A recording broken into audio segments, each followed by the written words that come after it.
భారత్ ని చూసి పాక్ నిలువెల్లా వణికిపోతోంది. బయటకు మాత్రం బడాయి కబుర్లు చెబుతోంది. భారత్ యుద్ధాన్ని ప్రకటించడం ఖాయమని డిసైడ్ అయిపోయిన పాకిస్తాన్ తాను కూడా సిద్ధం అన్న సంకేతాలు పంపిస్తోంది. కానీ ఇప్పుడు యుద్ధం అంటూ జరిగితే భారీగా ప్రాణ నష్టం కూడా జరుగుతుంది, ఆస్తి నష్టము జరుగుతుంది. అయితే భారత్ కు నష్టం జరగకుండా మోదీ భిన్నమైన వ్యూహంతో వెళుతున్నారు. ఇందులో భాగంగా పాకిస్తాన్ ని ఒంటరి చేయడానికి చర్యలు చేపట్టారు. ఇందుకోసం కేంద్ర మంత్రి జైశంకర్ రంగంలోకి దిగారు.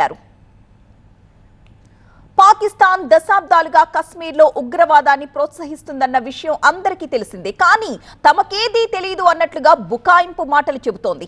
భారత్ ఆధారాలతో సహా పాక్ పాత్రను బయటపెట్టిన నంగనాచి కబుర్లు మాత్రం మానడం లేదు. 2001లో భారత పార్లమెంటుపై దాడి, 2008లో ముంబై ఉగ్రవాద దాడి, 2019లో పుల్వామా దాడి వంటి ఘటనల్లో తమ ప్రమేయాన్ని మొదట పాకిస్తాన్ ఒప్పుకోలేదు. అయితే భారత్ స్పష్టమైన ఆధారాల్ని అంతర్జాతీయ సమాజం ముందు పెట్టింది. దీంతో పాక్ దిగి రాక తప్పలేదు. ఇప్పుడు కూడా అంతర్జాతీయ సమాజంలో పాకిస్తాన్ ని ఒంటరిని చేయడానికే భారత్ ప్రయత్నిస్తోంది.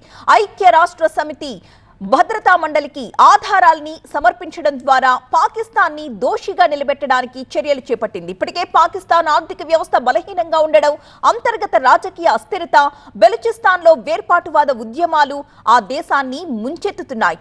ఇలాంటి పరిస్థితుల్లో భారత్ సైనిక, ఆర్థిక, దౌత్య మార్గాల ద్వారా పాకిస్తాన్ పై ఒత్తిడిని మరింతగా పెంచుతోంది.